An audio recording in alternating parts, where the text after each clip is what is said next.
कि वो लश्कर यजीद का मलऊन सिपाही ये कहे कि मैंने हुसैन को अकबर का लाशा उठाते हुए देखा, अब्बास का लाशा उठाते हुए देखा, कभी हुसैन रो रहे थे, कभी कह रहे लान कसर जहरी, मेरी कमर टूट गई, लेकिन कहते यही हुसैन है जिनको मैंने गोदी कत्लगाह में देखा। लेकिन ऐसा चेहरे पे इत्मीनान, ऐसा चेहरे पे सुकून था कि ये नहीं लग रहा था ये वही हुसैन है जो शाम को अपने भाई का जनाजा उठा रहा था, जो ज़ोहरे आशूर के बाद अपने अकबर का जनाजा उठा रहा था। का ऐसा सुकून, ये कैसा सुकून है, ये कैसी खुशी है जो खुदा मोमिन को अता करता है। यानी ये तरतीब आपको साइंस में नहीं मिलती। आज कोई डिप्रेशन का मरीज है, साइंस वाले गोली दे देते हैं, जाके खा लो और आराम कर लो। जब तक हम अपनी थिंकिंग को, जब तक हम अपनी फिक्र को अहले बैत की रविश पे नहीं लाते, तब तक हमारी जिंदगियों में खुशियां नहीं आती। कल मैंने एक सिफत बताई थी कि अगर खुश रहना चाहते हो तो फरमाया अपनी सोचों को सही करो। मौला कैसे?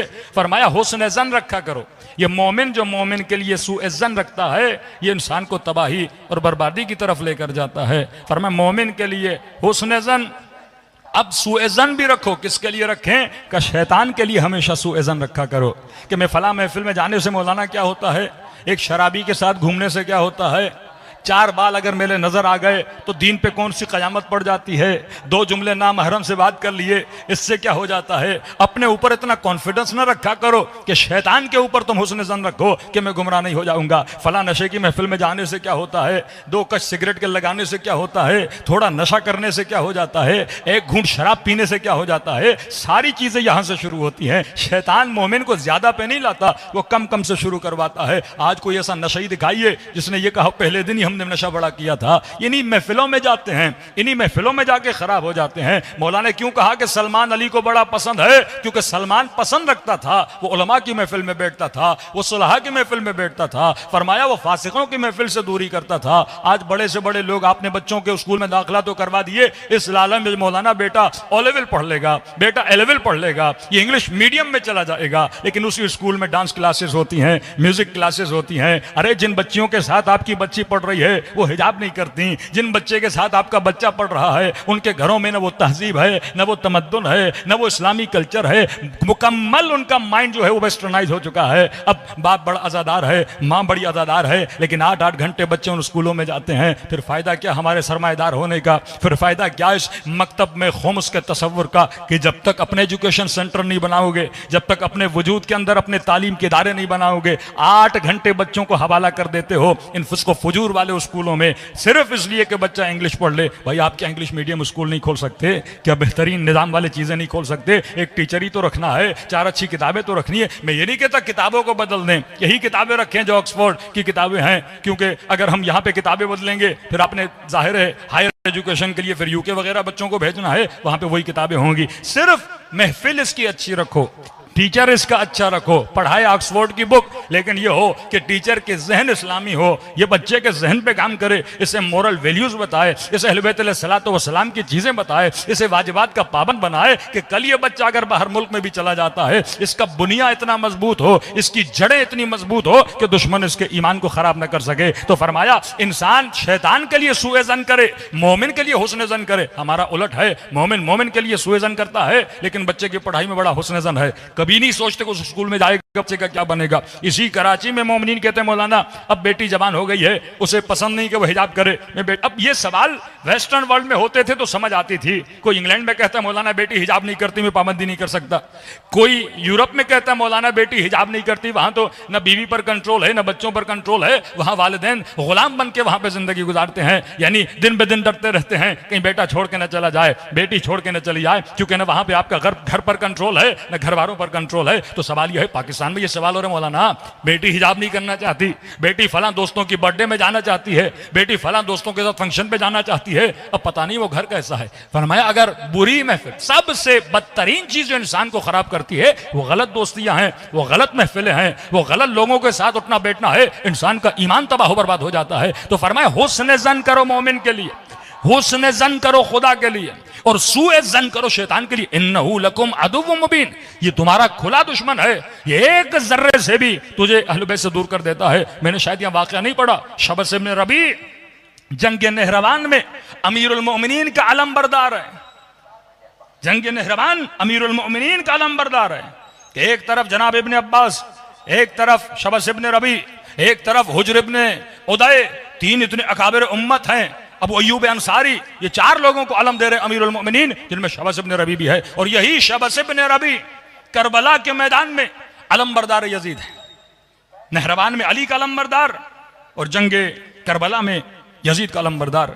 और जब इमाम हुसैन शबस को कहते तूने मुझे खत नहीं लिखा, कहता मुकर गया, मैंने खत नहीं लिखा। इमाम ने कहा बात जाके मेरा खत निकाल के ला। मौला खत निकाल के लाते हैं, कहा ये तुम्हारी हैंड राइटिंग नहीं, क्या ये तुमने नहीं लिखा? मुकर गया। कहा तू वो नहीं जो मेरे बाबा के लश्कर में था? कहने लगा हुसैन तुम्हारे बाबा ने मुझ पे जादू किया था, अभी अल्लाह ने मुझे हिदायत दी है। और जब इमाम हुसैन ये जुमला अन्नास अबीदुद्दुनिया, लोग दुनिया के गुलाम हैं, दीन इनके जबान की चिटकारी है, उस वक्त कहने लगा इब्ने साद क्या तुमने हुसैन की तकरीरें सुनाने के लिए बुलाया है या हुसैन को कत्ल करने के लिए बुलाया है? फिर ये कहे कि हुसैन जब मैं तुझे कत्ल कर दूंगा, मैं खुशी में नजराने के तौर पर कूफे में मस्जिद बनाऊंगा, जिस मस्जिद का नाम रखा मस्जिद हुमरा, लाल मस्जिद, ये उसने बनाई, शबस इब्न रबी ने बनाई। इमाम हुसैन के मुकाबले में जर्री सी गलत महफिल इंसान को दुश्मन बना देती है, जर्रा सी गलत महफिल इंसान को दीन से दूर कर देती है। जब हाथों से चीज चली गई फिर इंसान कुछ भी नहीं कर सकता। तो फरमाया हुस्न जन रखो, मोमिन मोमिन के लिए हुस्न जन रखे। लेकिन आज हमारे यहाँ वसवसे की बीमारी, ये बार बार हर चीज पे इस्तिखारा निकालना। अल्लाह ने अक्ल दी है, 2+2 करो, कैलकुलेशन करो और कैलकुलेशन करके अपने नताइज पर पहुंचो। वो बिजनेस हो या शादी के मामलात हो, बेटी की शादी हो। आज कई लोग औलाद की मौलाना 10 रिश्ते आए हैं, इस्तिखारा मना आ गया। अब उस इस्तिखारे के चक्कर में 10 रिश्तों को जवाब दे दिया, बेटी की उम्र चढ़ गई और जिंदगी इसकी तबाह बर्बाद कर दी। फरमाया कैलकुलेशन करो, बड़े आसान फार्मूले अहले बैत ने बताए हैं किसी को परखने के लिए। मोमिन है, बेटा है, बेटी का रिश्ता आया है, जिस स्कूल में पढ़ता है 4 दोस्त देख लो उसके दोस्त कैसे हैं, जिस मोहल्ले में रहता है 4 मोहल्ले वालों से पूछ लो कि ये घर कैसा है। फरमाया पता चल जाता है। अगर 4 मोमिन उसके लिए अच्छी गवाही देते हैं तो मैं ज्यादा तहकीक करने की जरूरत नहीं है। इसी तरह लड़की का मामला है, फरमाया जाकर मोहल्ले से पूछो, उसकी सहेलियों को देखो किस माहौल में पढ़ी है, किस स्कूल में पढ़ी है, किसने उसकी तरबियत की है। इन्हीं छोटी छोटी चीजों से पता चल जाता है। फिर अल्लाह पे तवक्कुल करके तुम बेटियों और बेटों की शादी करा दो ताकि इनकी दुनिया भी आबाद रहे, इनकी आबाद रहे। दूसरी चीज जो इंसान को डिप्रेशन में डालती है, मासू फरमाते वो कौन सी चीज है? फरमाया वो इंसान 3 है ना, प्रेजेंट, फ्यूचर, पास्ट। फरमाया अगर सुकून की जिंदगी में वक्त गुजारना चाहते हो तो वक्त हाजिर में जिंदगी गुजारना सीखो। कई लोग हैं जो पास्ट में रहते हैं और उस अपने पास्ट की वजह से गमगीन रहते हैं। कई माए हैं मौलाना मेरा बेटा बड़ा जवान था, दुनिया से चला गया, अब उसी बेटे के गम में रोए जा रही है, रोए जा रही है, रोए जा रही है। फरमाया हाल में जिंदगी रहना सीखो। मौलाना हम पहले बहुत अमीर थे, अब ये मसाइल हो गए, हम गरीब हो गए। अब वो अपनी अमीरी पे रो रहा है कि पहले ये था आज ये है। कहीं हाल में रहना सीखो। कई लोग वो हैं जो फ्यूचर के खौफ से डिप्रेशन में आ जाते हैं। हमारे यहाँ अक्सर बुढ़े हजरात जो 50-60 क्रॉस कर जाते हैं वो मौत का सोच सोच के पहले ही मर जाते हैं। फरमाया आज में रहो, कल का क्यों सोचते हो? जो चीज आनी है वो आ जाएगी, उसमें ज्यादा सोचने की जरूरत नहीं है। 2 जुमले अहले बैत अलैहिस्सलाम फरमाते हैं पास्ट के हवाले से तदबीर और इबरत, माजरत, इबरत और निदामत, ये पास्ट के हवाले से।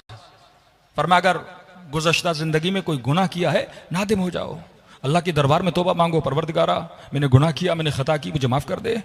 और इबरत लो कि खुदाया मैंने जो खता की दोबारा वो गुनाह नहीं करूंगा। अब अपने हाल को बेहतर बनाओ। बाज लोग ऐसे मौलाना मैंने इतना बड़ा गुनाह किया, पता नहीं खुदा बख्शेगा कि नहीं बख्शेगा। अल्लाह खुद कह रहा है कि अगर तेरे गुनाह दरख्त के पत्तों से ज्यादा हो मैं अरहमुर राहिमीन बख्श देता हूँ, सहरा के जर्रों से ज्यादा हो, आसमां के सितारों से ज्यादा हो, बारिश के कतरात से ज्यादा हो, बख्श देता हूँ। कभी कभी तो रिवायात में है क्या तुम्हारा गुनाह मेरी रहमत से ज्यादा बड़ा है? कहा नहीं या रसूल अल्लाह। का फिर क्यों खौफ खा रहे हो? नादिम हो गुनाह पर, इबरत हासिल करोगे परवरदिगारा आज के बाद कभी गुनाह नहीं करूंगा। बहुत प्यारी रिवायत, बहुत प्यारी रिवायत का एक गुनहगार को कयामत के दिन ले जाया गया और उसे उसका नाम अमाल दिया गया। ये जब नाम अमाल को देखता है तो उसमें इतनी नेकियां, हज, उम्रे, नमाजें, नमाज शब, कुरान की तिलावतें, सच्चाइयां, अच्छे अच्छे काम। तो कहता है मलाइको लगता है गलत फहमी से किसी और का रजिस्टर लेकर आए, ये तो मेरा है ही नहीं, न मैंने हज किया न मैंने उम्रा किया, कुछ भी नहीं, ये किसकी फाइल लेकर आए हो? कहते तुम्हारी फाइल है। कब मैंने तो कभी ये काम किए ही नहीं। दुआ कुमैल पढ़ते हो ना, युबद्दिलुल्लाहु सय्यिआत बिल हसनात, का खुदा ने तुम्हारी बुराइयों को नेकियों में बदल दिया। इतना करीम है तुम्हारा रब। जब सच्चे दिल से दुआ करते हो, कोई गुनाह किया पास्ट में, हो गया ना, इंसान है, जाहिजुल खता है, गुनाह हो गया, अब इबरत लो अपने उस गुनाह से, निदामत अपने वजूद में पैदा करो। भाई होर ने जितना बड़ा गुनाह किया, इमाम हुसैन का रास्ता रोका, जिसके रोकने की वजह से जनाब सकीना प्यासी रही, नादिम हुआ इमाम की खिदमत में। इमाम ने कभी उसे कोसा नहीं कि होर तुमने ये किया, होर तुम्हारी वजह से ये हुआ, होर मेरी बच्ची तेरी वजह से प्यासी, होर तू अगर जाने देता मामलात बदल जाते। नहीं, का नादिम होकर आया, सीने से लगाया। अब हुसैन हुर में और हबीब में कोई फर्क नहीं रख रहे, हुसैन हुर में और मुस्लिम इब्न औसजा में कोई फर्क नहीं रख रहे। इसी जिस तरह ये अखलाक करीमा के मालिक हैं, खुदा भी अखलाक करीम का मालिक है। ये तो मजहर सिफात परवरदिगार आलम है, सीने से लगा लिया। फरमाया अपने पास्ट में न रहो, पास में रहोगे जिंदगी तो बर्बाद। और कभी कभी फ्यूचर इंसान को तबाह कर देता है। अभी खुदा ने घर दिया, सब कुछ दिया, अब टेंशन में पता नहीं कल का क्या होगा, परसों का क्या होगा, एक साल के बाद क्या होगा, मैं मर जाऊंगा तो औलाद का क्या होगा, पता नहीं ये होगा वो होगा। फरमाया इस इंसान की जिंदगी से सुकून चला जाता है। आज के लिए सो रहे हो, शब आशूर, इमाम हुसैन अपने असहाब के साथ बैठे हैं, गुफ्तगू कर रहे हैं। अब ये नहीं कह रहे कल ये होगा कल वो होगा, का जो होगा देखा जाएगा, बस हमने तैयार रहना है, कल के लिए तैयार रहना है। मोमिन मौत के लिए तैयार रहता है। अब जब मलकुल मौत आए, कितने हमारे बुजुर्ग हजरात हैं आधे डिप्रेशन के शिकार, डॉक्टर ने कहा आपकी बीमारी बड़ी खतरनाक है, अब पता नहीं आप दुनिया से कब जाएंगे। अब डेली सोच रहा है आज मलकुल मौत नजर आएगा, कल मलकुल मौत नजर आएगा, आज मेरी रूह निकालेगा, सुबह मेरी रूह निकालेगा।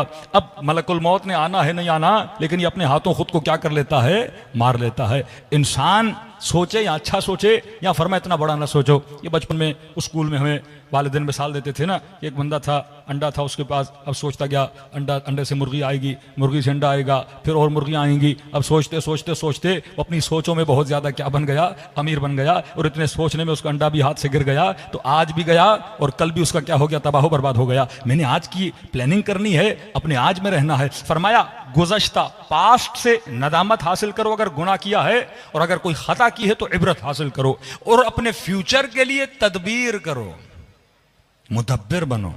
आज अच्छा गुजारोगे तो आपका कल भी क्या हो जाएगा, अच्छा गुजरेगा। आज नेकियां करोगे, आज की नमाज को कल पे ना छोड़ो, आज के वाजिब को कल पे ना छोड़ो। आज अगर किसी मोमिन की दिल आजारी की है, आज ही चले जाओ उससे माफी मांगो।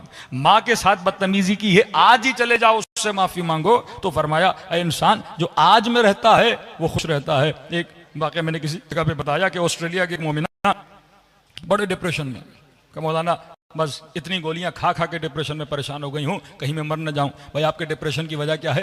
कहा कि हमारे शोहर ने मजाक में 2-3 बार कहा है कि मैं दूसरी शादी करूंगा। अब वो रहते भी घर से बहुत दूर हैं, कई कई महीने घर पे नहीं होते, और हमें किसी और ने बताया है कि उन्होंने तो शादी कर ली है। अब मौलाना वो आने वाले हैं, बताइए मैं उनके साथ रहूं या न रहूं, मिलूं या न मिलूं, बात करूं या न करूं, मैंने नहीं मिलना, मैंने नहीं देखना। मैंने कहा आपको यकीन है शादी की है? कि यकीन नहीं, लेकिन मुझे लग रहा है कि कर दी है। अब सोच सोच के उसने अपनी जिंदगी और सुकून क्या कर दिया, तबाह कर दिया। मैंने कहा सोच के मर जाओगी, दूसरी तो वैसे ही कर लेगा वो। इतने सोचने का फायदा क्या है कि इंसान इतना सोचे। मैंने कहा आप ना सोचें, अल्लाह पे छोड़ें, जाके मिलें और बिल्कुल नॉर्मल होके मिलें। चंद दिनों के बाद मैसेज आया, मौलाना आप सही कह रहे थे, मैं उनसे मिली, उन्होंने कहा मैं तो मजाक कर रहा था, मैंने कोई शादी की ही नहीं है। अब इंसान एक अमल का सोच के, क्योंकि आपकी फिक्र की जो स्पीड है वो बहुत ज्यादा है।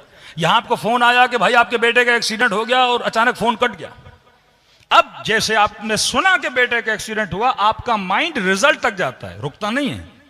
वो फौरन रिजल्ट क्या देगा, एक्सीडेंट हुआ, पता नहीं टांग टूटी, सर टूटा, बचा, मरा। वो आप पूरी मौत को तसव्वुर कर लेते हो, और उस तसव्वुर में आपके वजूद में एक डिप्रेशन पैदा हो जाता है। फरमा नहीं, यतवक्कल अलल्लाह फहुव हस्बो। अगर कोई ऐसी खबर सुनो तो किस पे तवक्कुल करो, परवरदिगारे आलम पे। लोग ख्वाब देखते थे, छठे इमाम के ताबीर ख्वाब इमाम सादिक मशहूर है, छठे इमाम के पास आते थे। मौला एक ताबीर नहीं करते थे, 6 ताबीरें करते थे। 5 ताबीरें पॉजिटिव करते थे, 1 ताबीर बताते थे इसका ये मतलब भी हो सकता है। मतलब अपने माइंड को हमेशा किस पे रखा करो, पॉजिटिव पे। आज मुझे मौलाना बुरा ख्वाब देखा, क्या करूं? मैं कहता हूं बुरा ख्वाब देखो तो उलमा फरमाते हैं ये नियत करो कि परवरदिगार अपने ख्वाब को किसके हवाले कर रहा हूं, इमाम जाफर सादिक अलैहिस्सलातु वस्सलाम के। सलवात पढ़े मौला की शान पर। अज्जिल फरजहुम, तो फरमाया पॉजिटिव सोचा करो, हाल में रहा करो। ये नहीं कि पास्ट में चले जाओ और अपने पास्ट के मसाइल को डिस्कस किया करो कि ये था और ये हुआ। फरमा नहीं, आज जो है मौला के साहबी हैं जनाब हुशाम इमाम के पास आते, मौला हादी के पास, फरमाते मौला मैं तंग दस्त हूँ, कुछ भी नहीं, मायूस था अपनी तंग दस्ती पर। इमाम ने फरमाया हुशाम जो नहीं है वो न सोचो, मायूस हो जाओगे। जो है वो सोचो। अल्लाह ने सही सालिम बदन दिया, अल्लाह ने बेहतरीन औलाद दी, अल्लाह ने तुझे हमारा मानने वाला बनाया, अल्लाह ने तुझे मोमिन बनाया। जब वो सोचोगे जो तुम्हारे हाथ में नहीं है, कुरान भी कहता है ना, मा फातकुम, जो तुम्हारे हाथ से चला गया वो ना सोचो, जो अभी तुम्हारे पास है वो सोचा करो, तो जिंदगी में क्या मिलेगा? सुकून मिलेगा। तीसरी चीज जो इंसान को डिप्रेशन में डालती है, फरमाया जिनकी जिंदगियों में हदफ नहीं होता वो लोग डिप्रेशन में होते हैं। बाप का पैसा है, माल है, दौलत है, अब इसने कहा मैं काम करके क्या करूंगा, जिंदगी में कोई हदफ नहीं। आज दोस्तों के साथ खेलने चला गया, कल ड्रामे देखने पे बैठ गया, यूनिवर्सिटी भी खत्म हो गई, अब तो कोई हदफ नहीं, पैसा इतना है, कहेगा मुझे जॉब करने की जरूरत नहीं है। फरमाया बेहदफ लोग। एक आदमी का हदफ है शादी हो जाए, शादी हो गई, अब कोई हदफ ही नहीं, मौलाना हदफ तो पूरा हो गया, अब क्या करूं? डेली बेसिस पर अपनी जिंदगी में गोल्स बनाओ, जिसको हम कहते हैं short time goals, long term goals. Goal क्या होता है? जब कोई फुटबॉल खेलता है तो फुटबॉल खेलने वाले का हदफ क्या होता है कि बॉल को क्या करना है? गोल में डालना है। जब गोल हो जाता है वो खुशी हो जाती है। एक बैट्समैन जब बैटिंग करता है तो उसका हदफ क्या होता है कि बॉल को बाउंड्री के बाहर फेंकूं, नहीं गया तो कहता है मैं रन लूं। ये उसका गोल है, उसका हदफ है। सवाल यह है कि तुम्हारा हदफ क्या है? फरमाया शॉर्ट टाइम अहदाफ बनाओ। ये जो हलवत फरमाते शबे जुमा दुआए कुमेल पढ़ो, सुबह को दुआए नुतबा पढ़ो, ये जो कहा कि दिन में 51 रकत पढ़ो, ये एक स्पोर्ट है। जो बंदा 51 रकत नमाज पढ़ता है, इससे ज्यादा वर्जिश, मतलब हमने अगर नमाज भी पढ़नी है तो 51 रकात का मतलब यह है 51 मिनट्स अगर स्पीड के साथ भी पढ़ूं, स्लोली पढ़ूं तो 1 घंटे से सवा घंटा, मतलब सवा घंटा अल्लाह का जिक्र भी है और इंसान बदन की एक्टिविटी भी करता है। आज जितने लोग जिम करते हैं, क्या करते हैं, वो डेली 1 घंटा करते हैं, बदन सही सालिम रहता है। यानी ग़ज़ाए सालिम, वर्जिश सालिम नमाज की सूरत में। जबान पर मखसूस जिक्र रखा करो। हफ्ते के अज़कार अहले बैत ने बताए हैं, छोटे छोटे गोल्स हैं, अपने लिए गोल बनाओ। कभी कहा 40 दिन का गोल बनाओ कि 40 दिन ये खत्म सूरा करूंगा, ये अमल अंजाम दूंगा। कोई बुक उठा लो कि इस्लामी ये बुक पढ़ूंगा, गोल उठाओ।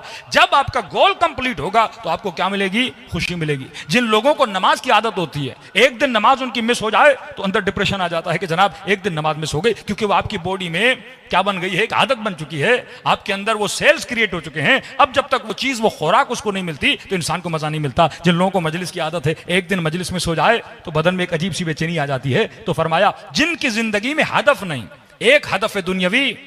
देखिए मुख्तलिफ अहदाफ हैं। इकोनॉमिकली हदफ बनाओ कि मैंने कितना इकोनॉमिकली स्ट्रांग होना है। रूहानी हदफ बनाओ कि मैंने इबादत में कितना स्ट्रांग होना है। जिस्मानी हदफ बनाओ कि मैंने अपने बदन को किस तरह मेंटेन करना है कि ये बदन बीमार ना हो। फिक्री हदफ बनाओ कि मैंने अपने नजरियात को कितना मजबूत करना है, कौन सी किताबें पढ़नी है, तारीख इस्लाम की कौन सी किताबें पढ़नी है, कि कल अगर जहाज में यूनिवर्सिटी में कोई पढ़ा लिखा बंदा गैर शिया मेरे साथ मिल गया, कोई क्रिश्चियन मेरे साथ बैठ गया, मैं उसके साथ कम अज कम बहस मुबाहिसे करने के काबिल तो रहूं। तो फिक्री अहदाफ, इबादी अहदाफ, जिस्मानी अहदाफ, मुख्तलिफ अहदाफ इंसान बनाए जिंदगी में। ये कॉपी उठा लें, अपने गोल्स लिखें कि भाई 1 महीने मैंने ये काम करना है। जब आप गोल्स को अचीव करेंगे तो आपको जिंदगी में खुशी मिलेगी। लेकिन जिन लोगों की जिंदगी में कोई हदफ नहीं है, कोई नशे पे लग जाता है, अय्याशियों में लग जाते हैं ना। शैतान लोगों को कहता है पैसा कमाओ। जब आप पैसा कमा लेते हो फिर शैतान लोगों को यह भी बताता है कि आपने पैसा खर्च कैसे करना है। एक तरफ कमवाता है, दूसरी तरफ अय्याशियां करवाता है। वो शयातीन को, बंदा या गुमराह को हदफ दे रहा है। मासूमीन भी आपको हदफ दे रहे हैं। ये नहीं कहा पैसा न कमाओ, का पैसा कमाओ। फिर आपको सोशल वर्क बता रहे हैं अमीरुल मोमिनीन, यतीम परवरी करो, गरीब परवरी करो, मुआशरे में इस्लाह करो, एजुकेशन के लिए काम करो। 4 नौजवान जो पढ़ना चाहते हैं लेकिन तवानमंदी नहीं है, उन नौजवानों को पढ़ाओ। ये तुम्हारी इन्वेस्टमेंट है, मुआशरे की बेहतरी भी करोगे और आखिरत में अपनी कब्र को, आखिरत को क्या करोगे? आबाद करोगे। सलवात पढ़े मोहम्मद वाले मोहम्मद पर।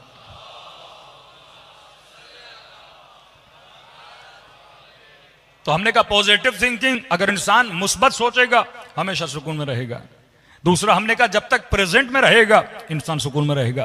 तीसरा हमने कहा जब इसका हदफ बुलंद होगा। इमाम हुसैन करबला जा रहे हैं, हदफ बता रहे हैं, मैं अपने नाना के दीन को जिंदा करने जा रहा हूं, मैं बिदअतों को खत्म करने जा रहा हूं। और उस हदफ के लिए इमाम हुसैन अपने गले की कुर्बानी दे रहे हैं, उस हदफ के लिए अब्बास की कुर्बानी दे रहे हैं, उस हदफ के लिए। ये हदफ ऐसे मत समझो बीबी ज़ैनब निकल के बाहर आ गई हैं, उस हदफ को पाने के लिए तकलीफ उठा रही हैं।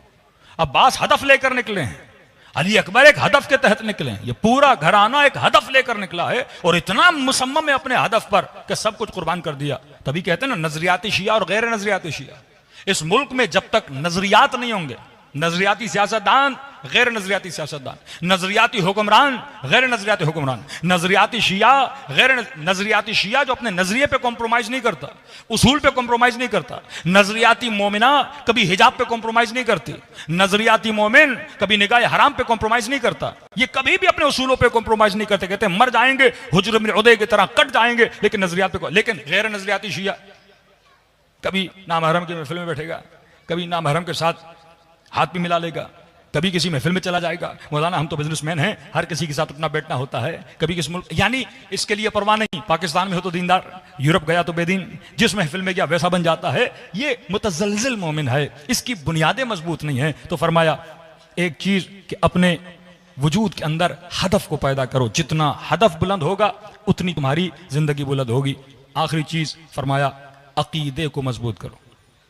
जिन लोगों के अकीदे कमज़ोर होते हैं, ये नज़रियात वाली बात आ गई, अकीदे कमज़ोरी की वजह से इंसान के अंदर मायूसी आती। आप चले जाइए वेस्टर्न वर्ल्ड में, ओल्ड हाउसेस का मुआयना करिए, वहाँ जितने बुढ़े बुढ़ियाँ हजरात होते हैं जिनको माँ बाप अपने औलाद ने वहाँ पे छोड़ दिया है, उनकी आंखों और चेहरों में आपको मायूसी नजर आएगी।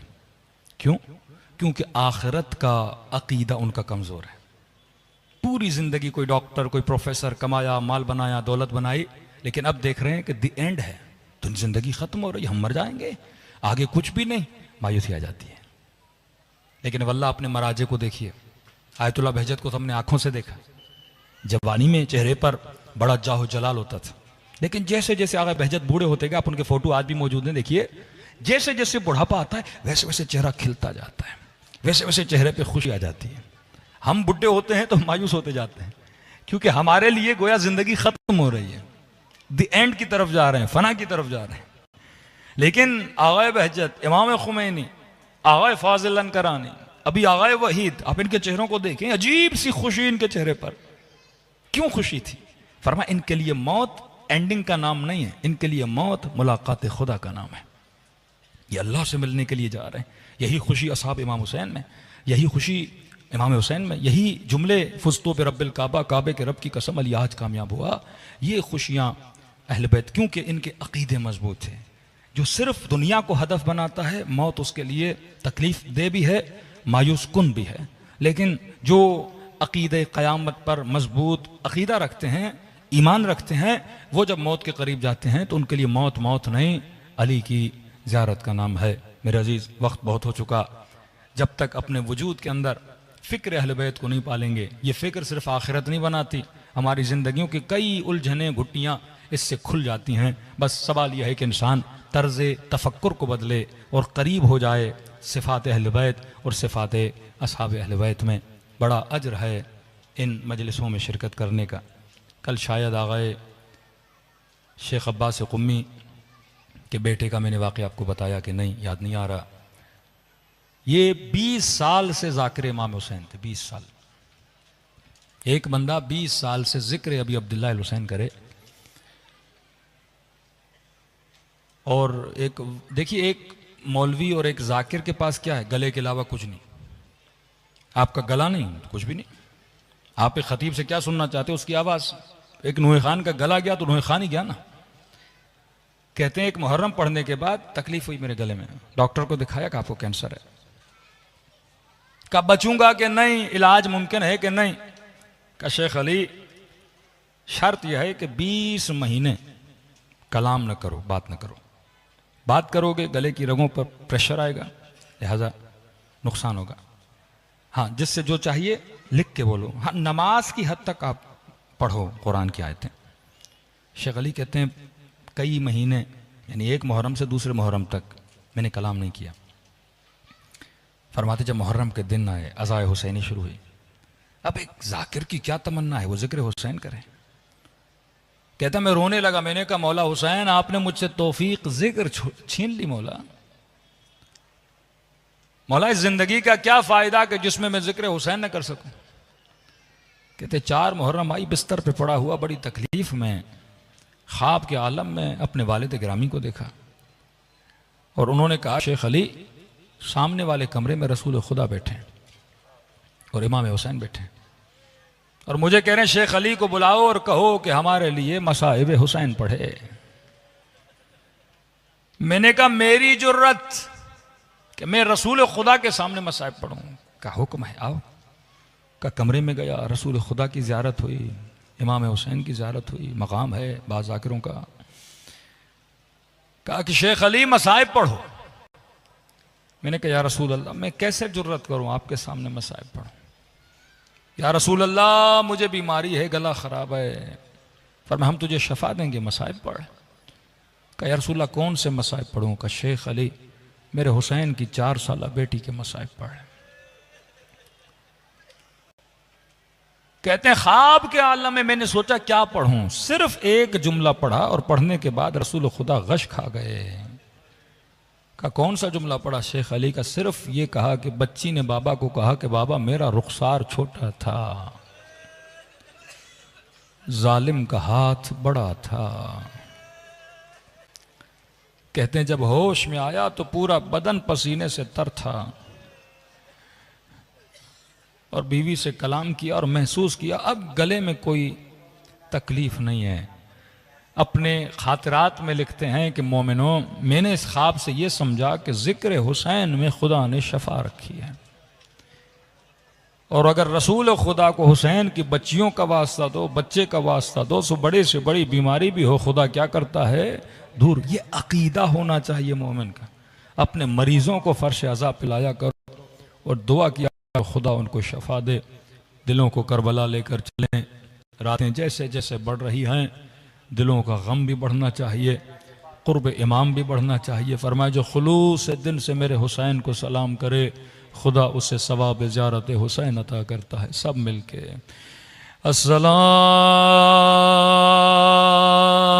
अला हुसैन व अला अली इब्न हुसैन। सब मिलके वाला औलाद हुसैन वाला अस्हाब हुसैन की सदा बुलंद हो। सब मिलके अस्सलाम अला हुसैन व अला अली इब्न व अला औलाद हुसैन व अला अस्हाब। सब मिलके बुलंद आवाज से अस्सलाम अला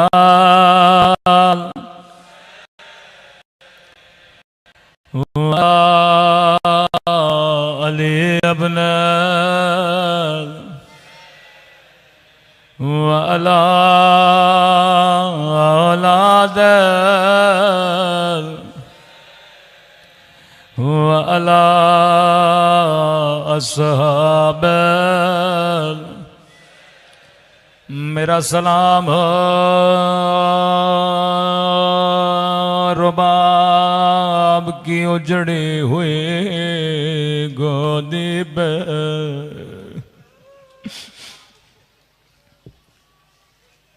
खुदा किसी माँ को नन्ना सलाशा न दिखाए, नाम असगर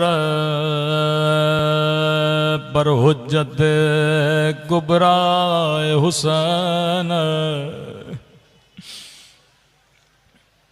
फरमाया नन्ना सा बाबुल हवाइज, खुदा को अली असगर की नन्ही सी गर्दन का वास्ता दिया करो।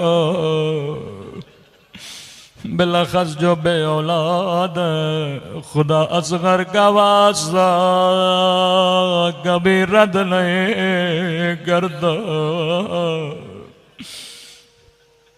एक मौला का ज़ाहिर करबला गया, कभी हुसैन की जरी को चूमे, कभी हबीब की जरी को चूमे, कभी ख़याम हुसैनी में जाए। खादिम ने कहा ज़ाहिर क्या ढूंढ रहे हो? कहने लगा मुझे बता अली असगर की कब्र कहाँ है? खादिम ने कहा मुझे नहीं पता, का मैंने रिवायतों में सुना था हुसैन खैमों के पीछे नन्हे से बदन को दफन किया था। मुझे बताओ कब्र अली असगर कहाँ? खादिम ने से आयतुल्लाह कश्मीरी के पास भेजा। आगा कश्मीरी कहते हैं मैंने भी आज तक ये जुमले पर नहीं सोचा था कि अली असगर की कब्र कहाँ गए। मैंने कहा आज़ादार कलाना मैं देखूंगा, किताबों को परखूंगा। आगा कश्मीरी कहते हैं पूरी रात मकतलों को ढूंढता रहा, आए खुदा अली असगर की कब्र कहाँ? लेकिन फरमाते हैं मुझे कहीं पे मकतल में कोई रिवायत नहीं मिले। नमाज तहज्जुद में इमाम हुसैन के साथ राबता किया। मैंने कहा मौला आपके शिया पूछते हैं नन्हे से बदन को कहाँ पे दफन किया था? ख्वाब के आलम में इमाम हुसैन की ज़ियारत नसीब हुई। फरमाया कश्मीरी मेरे शियों को बता दे आज के बाद मेरे असगर को ढूंढा न करे। जिसने अली असगर की ज़ियारत करनी है वो मुझ हुसैन की ज़ियारत कर ले। मैंने कहा मौला क्या कहना चाहते हैं? कहा सज्जाद ने नन्हे से बदन को मेरे सीने पे रखा था।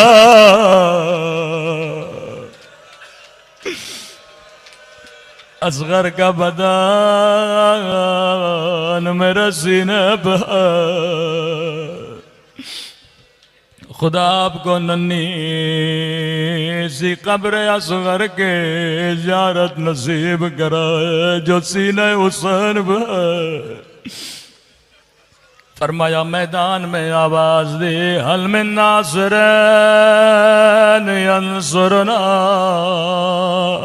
है कोई हुसैन की मदद करने वाला? बच्चे ने खुद को गहवारे से गिराया,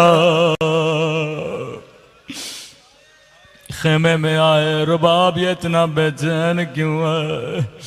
कम मौला कई दिनों से बच्चे ने दूध नहीं पिया, मेरा दूध खुश्क हो चुका है। क्या मैं बच्चे को पानी पिला के आता हूँ? सफेद कपड़े में असगर को लपेटा। रावी कहता है हुसैन ने असगर के चेहरे पर भी अपनी अबा को रखा। का मौला अबा का दामन क्यों रखा था?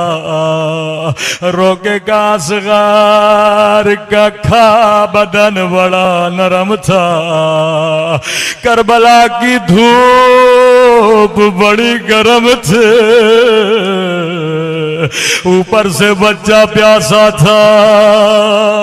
हुसैन नहीं चाहते थे अली असगर को तकलीफ हो।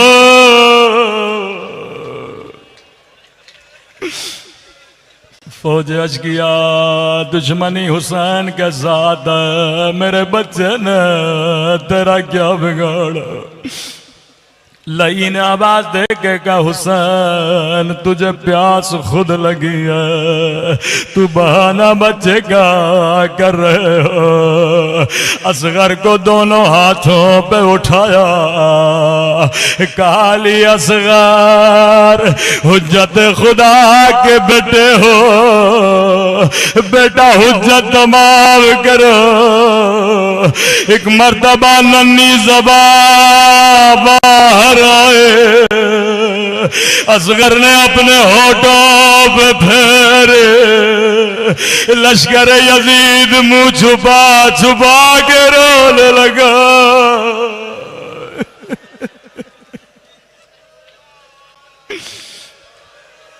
इब्न ज़ाद ने कहा हुरमला इक़्ता कलाम अल हुसैन, कहीं फौज में इनकलाब ना आ जाए। लई ने तीरों कमान लिया, जैसे निशाना लेना चाहता था, इसके हाथ लर्ज़े, तीर गिर गया। दोबारा निशाना लिया, तीर गिरा। कहा हुरमला क्या हुसैन से डरते हो या नन्हे से बच्चे से? नहीं कहता है मैं हुसैन से नहीं डरा, लेकिन क्या करूं जब तीर चलाता हूं, एक काले बुरके में बीबी है जिसने सर पे कुरान रखा है, कह रही है हुरमला मेरे बच्चे ने तेरा क्या बिगाड़ा, मेरा 6 महीने का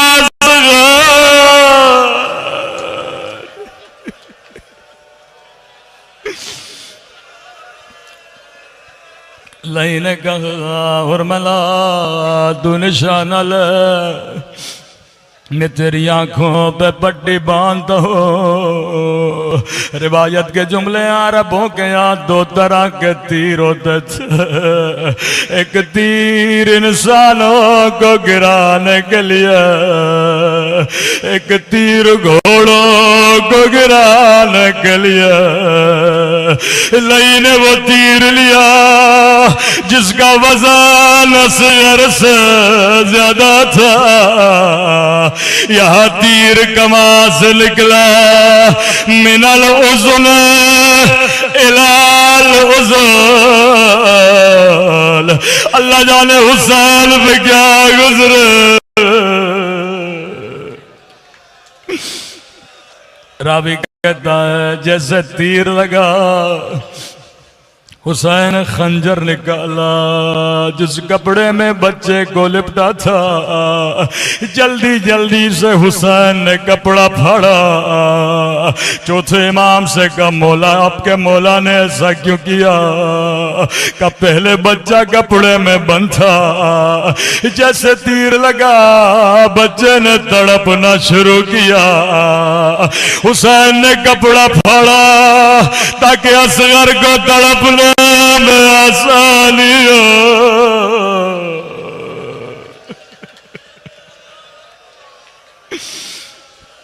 शब आशूरा माल करेंगे, चंद कदम आगे चंद कदम पीछे। उस वक्त हुसैन को याद करना, सोच रहे थे माँ को कहा था पानी पिलाऊंगा, अब रुबाब को 6 महीने का बच्चा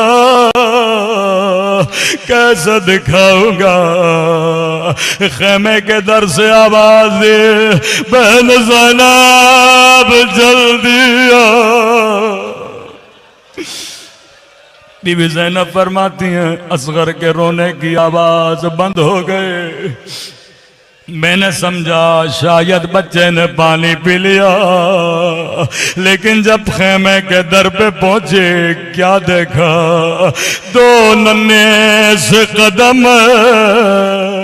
जो खून से रंगीन, हुसैन की राड़े खून से रंगीन। करबला का कोई शहीद दफन नहीं हुआ, असगर के नन्हे से बदन को मेरे मौला ने दफन किया। कहने लगे ज़ैनब मेरे असगर का बदन बड़ा नरम है, ये घोड़ों की टापों को बर्दाश्त नहीं कर सकेगा, लेकिन हाय हाय असरत हुसैन। 11 मुहर्रम का दिन आया, लई ने हुक्म दिया 40 घोड़े सवार बार नेज़े उठाए, यहाँ नेज़ा जमीन में जाता था, यहाँ रुबाब का कलेजा। एक मर्तबा नेज़ा जमीन में गया, एक नन्हा सा बदा रुबाब की फरियादें बुलंद हुई, हाँ मेरा अली असगार। एक मर्तबा तीर से, फिर नेज़े से, फिर जालिम की तलवार से, मातम से